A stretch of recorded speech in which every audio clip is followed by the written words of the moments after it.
The story of every spring football practice is the newcomers, transfers, early enrollees. Which one of Tennessee's newcomers will steal the show over the next month? I'll tell you all that and more. It's Thursday, Locked On Vols.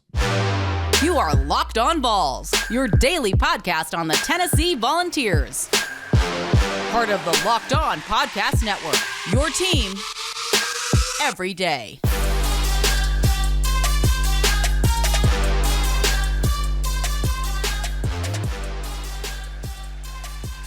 Hey, good Thursday morning, everybody. Welcome to Locked On Vols. I am your host, Eric Kane. 5 days a week, 30 minutes or less. It is your go-to Tennessee Volunteers podcast, and we really appreciate you making Locked On Vols your first listen each and every single day. Shout out everydayers for making this show possible. We are a part of the Locked On Podcast Network, where it is your team every single day. Big shout out to Nissan for making this show possible today. Take on the Nissan Rogue, Pathfinder, or Armada. Go find your next big adventure. You can check them all out at nissanusa.com. Got a lot to get into today. New faces. I'll tell you exactly which one of the early enrollees, freshman-wise, are here for spring practice, and which of those transfers are going to steal the show for spring practice that begins on Monday, just a couple of days away. ESPN ranked the quarterback rooms across the country. Tennessee's ranked inside the top 25, but where? And is it a good ranking compared to last year's ranking? We'll get into that here in a moment in segment 2, and then we'll have our Award Wednesday segment here today on a Thursday in segment number 3. All right, so again, like I said in the cold open, the story of every spring practice is the newcomers. How the boys looking out there? How much bigger, faster, stronger are they? Yeah, that's all important. But you want to know about the newcomers, the freshmen, the early enrollees, the transfers who are now a part of your program. And I think that's going to be, again, outside of Nico Iamaleava, it's going to be the story of spring practice, as it always is. The transfers are set to make a big impact, obviously. Tight end Holden Staes, who was Tennessee's first transfer portal commit over December. And he's going to step in alongside Ethan Davis, and they're going to man that tight end room. And we know how important that tight end position is for Josh Heupel in this offense. Left tackle Lance Heard, who I think has the highest upside of anybody gotten in the transfer portal over December and January, going to step in and start, barring injury, day one at left tackle. And I'm excited to see what he can do, because I think he'll have a little bit more consistency at that position, whereas Tennessee's not had a whole lot of consistency the last 3 years. It's kind of been a job where guys have shared it. It's kind of been a rotating door at times. They've got good production out of that position because Tennessee's been a good offense for the most part in 3 years, but still, you want to find some more consistency there, and I think Lance Heard can do just that. Wide receiver Chris Brazell, again, I mentioned him on yesterday's show. I think he can be the most impactful stat-wise guy of this class, bringing a lot of production from Tulane, sliding into a wide receiver room that needs to bounce back, as we talked about on yesterday's show. It needs to be a compliment for quarterback Nico Iamaleava, and I think Chris Brazell II can do just that. You got quarterback Jermont McCoy, who I think is a day one starter, freshman All-American from Oregon State. Got another cornerback in Jalen McMurray from Temple, who I think can do some things, and who I think can be a nice depth piece for Josh Heupel, Tim Banks, and of course Willie Martinez. Safety Jacoby Thomas, a 4-year veteran from MTSU, who I think can slide in and play one of the safety spots for Tennessee in a brand new secondary.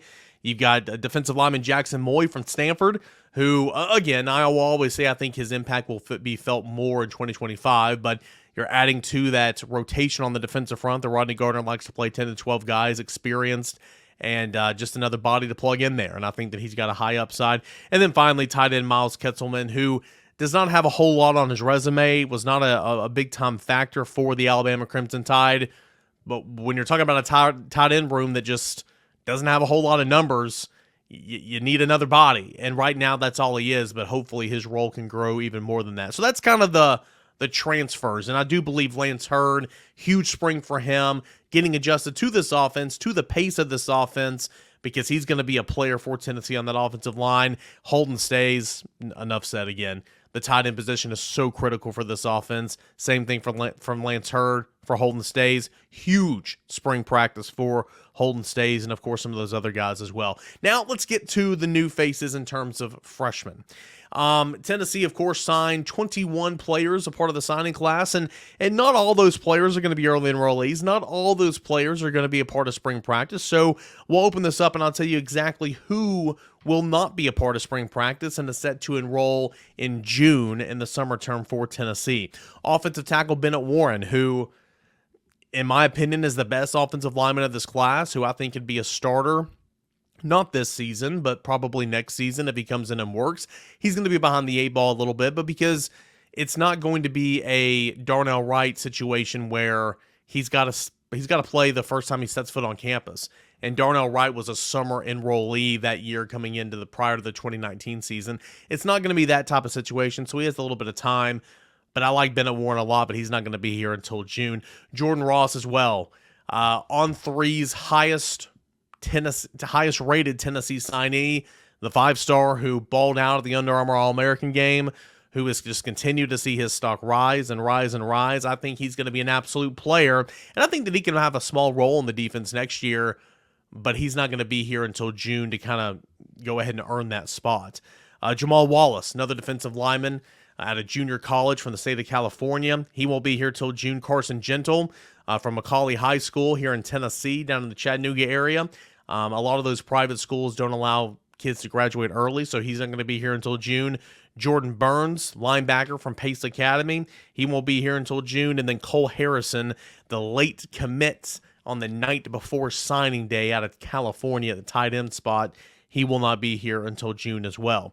2 players that are very critical that weren't here for the first phase of the offseason because, again, both those guys, Lipscomb Academy, you kind of have to bend the rules a little bit to find a way to graduate early. And those 2 guys found a situation where they could graduate in March and go ahead and enroll and be here for spring practice. So the team is away right now for spring practice. But these 2 guys, Caleb Beasley, cornerback, and Edwin Spillman, linebacker from Lipscomb Academy, they are set to enroll at some point next week and will be available to go through spring drills, that I think is huge.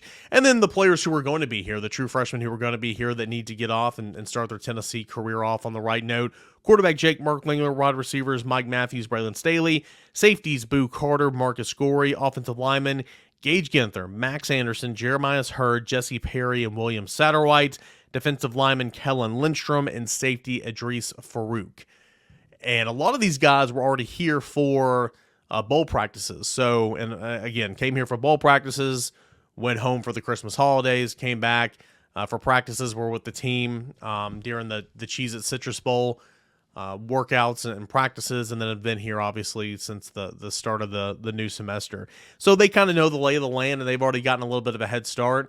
But guys like Jake Merklinger need a good spring because Tennessee needs a backup quarterback. Is that backup quarterback to begin the season going to be Gaston Moore, which you could be in a much worse situation? A guy that's been in this offense for 4 or 5 years, followed Josh Heupel from UCF to Tennessee.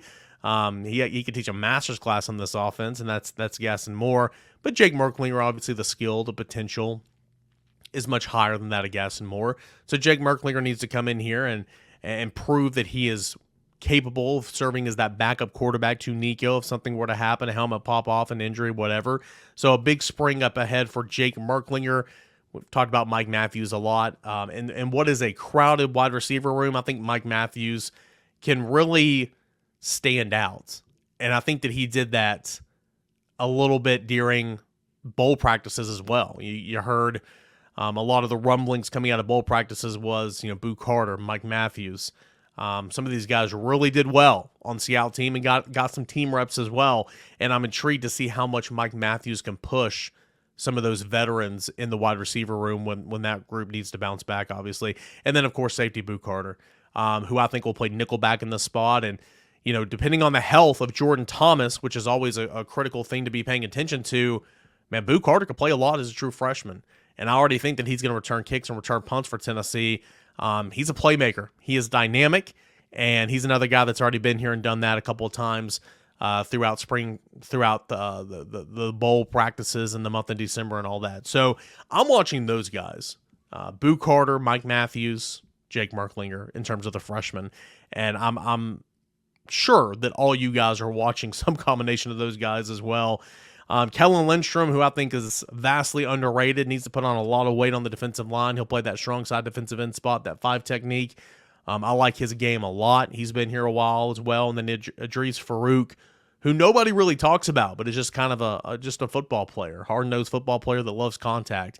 We'll see what he can do in spring as well. No doubt about it. There's a lot of things to be on the lookout for. There's a lot of questions that need to be answered. Some questions won't be answered in spring practice, but everybody is going to be on the lookout for those new faces, the newcomers, the true freshmen, and the transfers, and we'll tell you all about how they perform in Tennessee spring practice right here on Locked On Vols. When we come back, ESPN has rated the quarterback rooms across the top 25. Where does Tennessee rank in that conversation? We'll tell you when we return right here on Locked On Vols. All right, our friends over at Nissan. Are you the kind of driver that likes to push things a little further? Ever wonder what adventure could be right around the next corner? Our friends at Nissan have got the lineup of SUVs with the capabilities to take your adventure to the next level. Let me tell you about the 2024 Nissan Rogue. It's the perfect for city drives and those great escapes. Class exclusive Google built-in is your always updating assistant to call on for almost anything. Gone are the days of connecting your phone. Google Assistant, Google Maps, Google Play Store are built right into the 12.3-inch HD touchscreen system. The 2024 Rogue is the perfect midsize crossover for your next adventure. What about that 2024 Nissan Pathfinder? Has room up to 8, an extensive cargo capacity, advanced availability, 4x4 capability.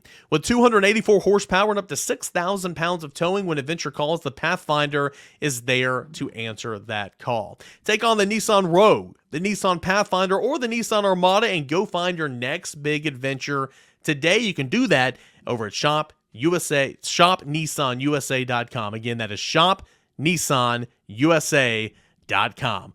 More of Locked On Vols when we return right here on a Thursday show. All right, welcome back into your Thursday edition of Locked On Vols. Really do appreciate you guys for being here. Award Wednesday on a Thursday. We'll conclude our show here in about 10 minutes in segment number 3. But I wanted to direct your attention over to ESPN.com, and there was an article that I found pretty interesting kind of here in the offseason when you're looking to discuss some football content and everything. So there's some stories out there that we like to pick and choose and discuss on the show. And one of those is written by Adam Rittenberg, and you're taking into account quarterback rooms across the country. College football future power rankings, the quarterbacks. And the room as a whole in terms of who's returning in that room, who did you get out of the transfer portal, and who's arriving on campus from recruiting, and who's committed and ready to come in years to come. And it's interesting because it breaks down a lot of these quarterback rooms that have seen just a complete overhaul, and that's kind of where you are in college football today. Their number one ranked team is Ohio State. I'll get to Tennessee in a moment, but just for an example, look at Ohio State, who they rank at number 1. Obviously, Kyle McCord has left and gone on to Syracuse, so they don't have a returning starter coming back. But on the roster as of March the 12th, Will Howard, the Kansas State transfer, who's the projected starter, he's kind of leading the way. You have Devin Brown, who's a junior returning. You have Lincoln Kienholz, who's a sophomore returning. You have Aaron Nolan, who is a freshman who is now on the roster. Julian Sang, who is a freshman as well and transfer from Alabama after signing his national letter of intent. You have Mason Maggs, who's a junior, and Chad Ray, who's a senior. So there's a lot of star power in there, although a lot of those guys haven't ever played. We know Will Howard's played. We know what he can do, but Aaron Nolan and Julian Sang, 2 5-star quarterbacks in that room. Whew. But that just goes to show you how different a quarterback room can look from one year to the next. And I think Ohio State is a pretty good example of that. Another good example of that is Oregon.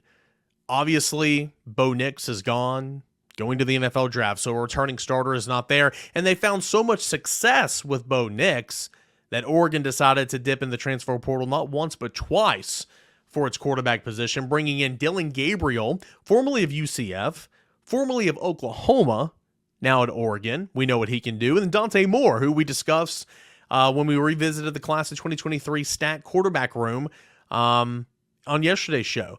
Dante Moore, who is now a sophomore, but began the season at UCLA as the starter. And he's also in that quarterback room right now as well. So found that kind of interesting. Well, all you guys are listening to the show, you want to know about Tennessee, of course, and you scroll all the way down here to number 12, and this is where they have Tennessee. Now, they have Tennessee at number 12 for the 2024 quarterback room power rankings. In 2023 at this time, last year, they had Tennessee ranked 8th. And I think that makes a lot of sense because you have Joe Milton, who is an experienced guy who has started games at 2 Power 5 programs, who was coming off a really, really strong showing in the Orange Bowl. So you had a lot of people that were jumping on the Joe Milton train. And then you had Nico coming in. And Nico, the 5-star, number 1 overall player in the country, $8 million man, all that. So there was a lot of hype in that quarterback room between those two guys. And I thought that made sense for the higher ranking last year from 8.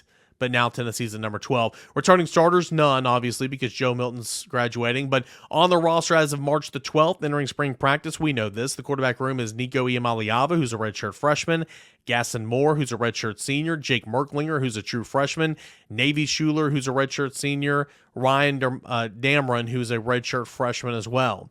This is what ESPN says about Tennessee's quarterback room. Quote, since Coach Josh Heupel arrived, Tennessee ranks number 3 nationally in scoring and 8th in total QBR. The Vols are going through a quarterback change for the second straight season, but Heupel's recent track record with quarterbacks, both at Tennessee and elsewhere, suggests little to no backsliding. His next task is maximizing the talent of Nico Iamaleava, the prize recruit from California who appeared in 5 games last season, accounting for 4 touchdowns, 3 rush, 1 pass against Iowa in the Citrus Bowl. Iamaleava, ESPN's number 23 recruit in the 2023 class. I'm reading an ESPN article. You guys know that the more accurate ranking was number 1 by On3. I'm not going to get on that tangent again. But Iamaleava, ESPN's number 23 recruit in the 2023 class, still has 4 seasons of eligibility left. Veteran reserve Gaston Moore returns to Knoxville, although he only has 17 career pass attempts. In college, Navy Schuler is also back for another season. Despite the excitement about Iamaleava as a multi-year option, Tennessee has continued to recruit well at quarterback. Freshman Jake Merklinger enrolled early on campus, giving the Vols an ESPN top 200 recruit from the state of Georgia. Tennessee also has a 2025 commitment from in-state standout George McIntyre, who's ESPN's number 57 prospect in the class, and well, he's number 12 for On3. So again, there's a little bit of a difference there because, one publication actually, values recruiting and the other one, it's an afterthought. Heupel's offense will continue to be a major selling point for quarterbacks in high school and in the portal. Yeah, it definitely will. I mean, why on earth would you not want to come to Tennessee where you're going to be able to throw it around the park, run a whole lot of plays, score a whole lot of points, be developed from a guy that won a national championship, that had a cup of coffee in the National Football League, and who has developed Heisman Trophy winner Sam Bradford, who has gone on and coached and developed, was he a first-round pick? He was a really, really one of the top quarterbacks in that class, and Drew Lock from Missouri, coached, what's his name? He's on staff now. The guy that got hurt at UCF, McKenzie, I forgot his name. McKenzie guy who's an analyst on staff right now, but one of the best quarterbacks in the country when he was healthy. And, of course, coached a little bit of Dylan Gabriel as well. Dude's been around the block. Dude knows how to coach quarterbacks. And, Hendon Hooker and maybe Nico could be next in line in that very successful quarterback list that Josh Heupel and Joey Halsley have coached throughout their tenure. So I agree with a lot of this. Tennessee at number 12, behind Oklahoma at number 11. Jackson Arnold leading the way. We've talked a lot about Jackson Arnold. They also got Casey Thompson, who's a senior Florida Atlantic transfer, so on and so forth. At number 10, you have Arizona with Noah Fafita, who's one of the better returning quarterbacks in all the country. You've got Notre Dame at number 9 with the addition of Riley Leonard from Duke and a couple of guys behind him. LSU's at number 8 with Garrett Nussmeier, but also they got the addition of A.J. Swan from Vanderbilt, who I always felt bad for. I thought he deserved a whole lot better.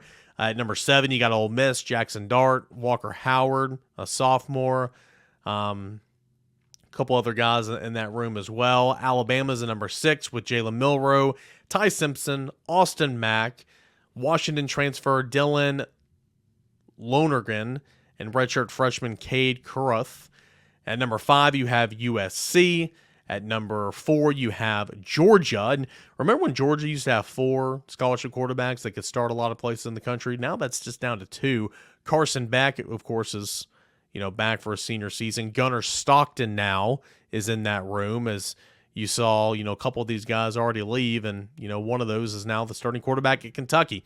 Number 3 is Oregon, number 2 is Texas, and number 1 is Ohio State. Rounding out the top 15 behind Tennessee at number 12 is Florida State, with the addition of DJ Uiagalelei, formerly of Auburn, formerly of Oregon State, now at Florida State. Gotta love this era of college football. Number 14, Utah, with Cam Rising coming back for his 13th year, and number 15 is Kansas. Kansas is Kansas is there at number 15. So I agree with a lot of this. Lot to like about Nico. You like the fact that you have a guy that could teach a master's class on the position and guess and more. You like the upside of Jake Merklinger, and you like what's coming next year in George McIntyre. It should be a quarterback factory machine at Tennessee under Josh Heupel, and that's what it's been so far. Hey, when we come back, we'll take a listen. We'll take a chat with our buddy Josh Ward. Usually joins us on Wednesday for a segment we like to call Ward Wednesday, but because of scheduling conflicts, we had to go on Thursday. So we'll talk with Josh Ward next when we return right here on Locked On Vols. Fire TV is your destination for sports, from live games to highlights to in-depth analysis. Fire TV offers amazing viewing experiences with smart TVs, as well as a Fire TV stick that you can plug into your existing TV that provides access to millions of movies, TV episodes, as well as free and live TV. Whether it's opening weekend for baseball or the college basketball tournament, you're going to want to have a Fire TV. And Fire TV recently created Fire TV channels to deliver a constant supply of the latest videos from your favorite sports brands, all for free. That includes all of us at the Locked On Podcast Network, most of the big pro leagues and college conferences as well. Fire TV channels let you dive into all the game highlights, analysis, and more to keep up with the latest in the world of sports. March Madness, NBA, MLB, and lots more. Not to mention great news, entertainment, gaming, travel, cooking videos as well. Check out Fire TV channels on Fire TV and Alexa devices. If you haven't checked out Fire TV channels, you should. Trust me on this. To learn more, visit www.amazon.com/LockedOnFireTV. It's not Wednesday, but we do have Josh Ward on here on a Thursday show. Josh, appreciate the time as always. Tennessee basketball, nothing to take away from a loss at Kentucky or a loss to Kentucky. What a finish to the regular season, and Tennessee's got a lot to play for this weekend in the SEC tournament. Yeah, everything is still there for Tennessee, of course, from a 1 seed in the NCAA tournament to trying to get to the Final Four. For the SEC tournament, I know there are different opinions about how important this week is. It's not as important, I don't think, to a lot of people because Tennessee was able to win the tournament a couple of years ago for the first time in more than 40 years at that time. But, I mean, what a run it's been. All the awards that Tennessee players were able to grab earlier in the week. The loss to Kentucky was disappointing in that game, but it doesn't affect anything in how this season can turn out for Tennessee. So I've been asking a lot of people this week and people that have come on the show, what does Tennessee need to do, in your opinion, to, I guess, according to Joe Lunardi, hold on to that 1 seed? Now, he's not the only bracketologist out there. North Carolina is firmly in this picture now. Arizona is still there as well, as they kind of battling it out there for the final 1 seed. What does Tennessee need to do in the SEC tournament to pick up or maintain that 1 seed, in your opinion? Well, I don't know, which is not the answer you're looking for. But the reason I say that is because the last few years have been confusing to me in how we're supposed to apply the conference tournament weekend for the major conferences for the NCAA tournament. And every year can be different. That's not necessarily wrong for it to be the case because resumes are different at this time of year every year. And it's a really tight race, it seems, for that 4th number 1 seed. Tennessee, North Carolina is interesting because they have the head-to-head. And you can make a case for Tennessee's resume versus North Carolina. If North Carolina wins the ACC tournament, they may not win games individually that are more impressive than what Tennessee would have to win the SEC tournament, but the records and the resumes would be awfully close. North Carolina would have the head-to-head.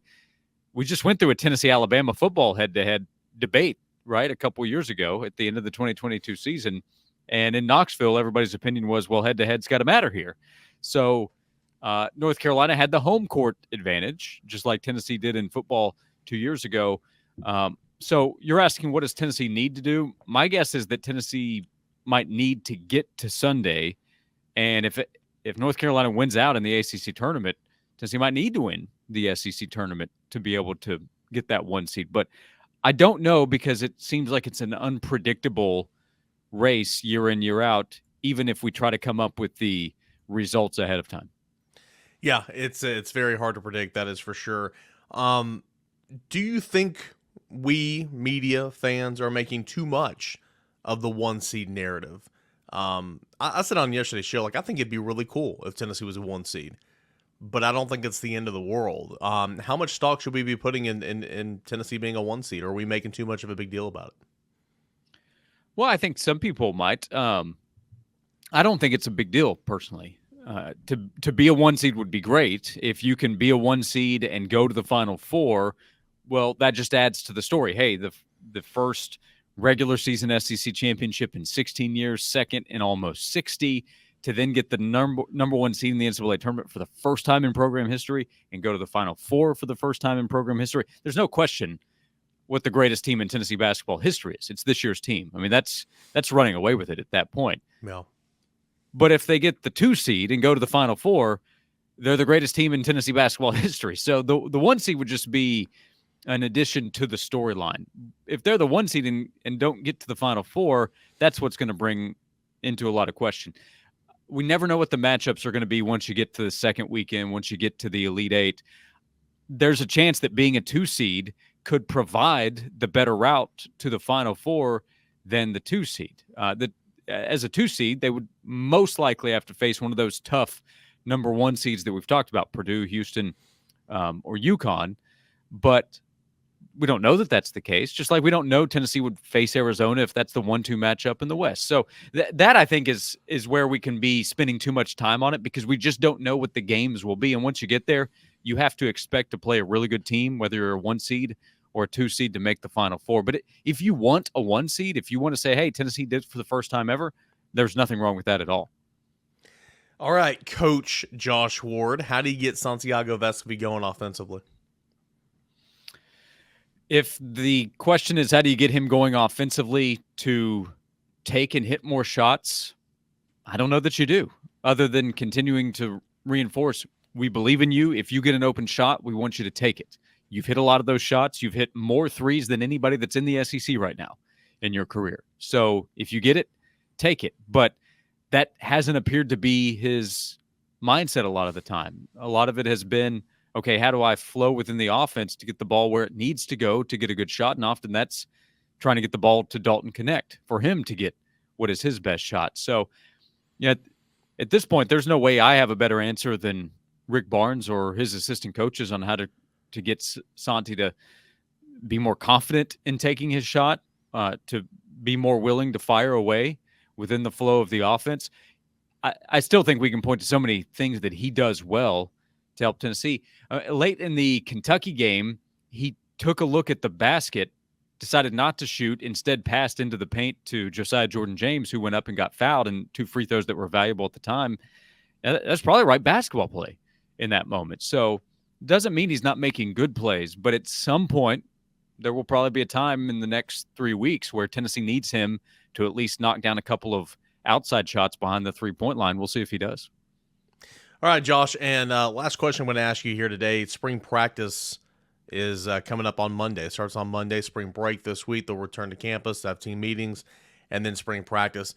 Overarching theme or overarching thing that you are looking for over the next month for Tennessee? Specific player, specific position. What are you looking for in terms of needs to happen this spring in order to kind of propel into fall camp and in the 2024 season? I would say how Tennessee's effort to restock, in some ways rebuild some position groups, how it looks early on for what their goals are for this upcoming year. Tennessee's goals will include competing for the SEC championship, making the college football playoff, which is a lot more doable in a 12-team era. And to do that, they will need the wide receiver position group to be closer to what it was in 2022. They'll need the offensive line to be closer to what it was in 2022. So on offense, the impact of newcomers like Chris Brazell and the freshman, Lance Heard on the offensive line, how do they look and what they'll be able to do for Tennessee? On the defensive side, what does the linebacker position group look like with young guys? They're going to have more of an opportunity in the secondary. It's like a whole new secondary, isn't it? So on both sides, what they've done to either bring in talent to help, like the guys I mentioned on offense, like Jermod McCoy, on defense in the secondary, Boo Carter, who's a very exciting freshman. These new faces or players with new opportunities, how do they look with the big goals that Tennessee will have, which of course start with Nico, what he's able to do, but everybody has Nico included in their answer of what to watch this spring. Josh Ward, co-host of Josh and Swain on 99.1 The Sports Animal. You can follow him on Twitter at follow him on X at Josh_Ward. And, of course, you got the Josh and Swain newsletter every Friday morning coming out around 8:30 or so. Yeah, it's free. So would love for you to sign up. Still trying to grow the subscriber base. If you are a subscriber, thank you. Forward that along to somebody that you think might be interested. But, Eric, I appreciate you plugging that away. JoshandSwain.com is the link if you want to sign up, or just click it in the description of this show. Yep, it's in the description of this show and every show, the Josh and Swain newsletter. Josh, thanks as always, man. Appreciate you. Thanks, Eric.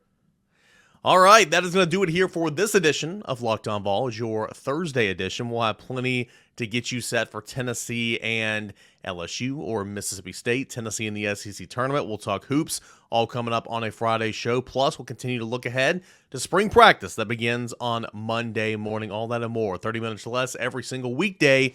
It's right here on Locked On Vols. You can watch, listen, view, subscribe, download all of that for free wherever you get your podcasts. If you're watching on YouTube or if you're listening, Apple Podcasts, Spotify, wherever. It's a free download. Go ahead and help us out by subscribing to the show wherever you get your podcast. Everybody, we will talk again on Friday morning. This is Locked On Vols.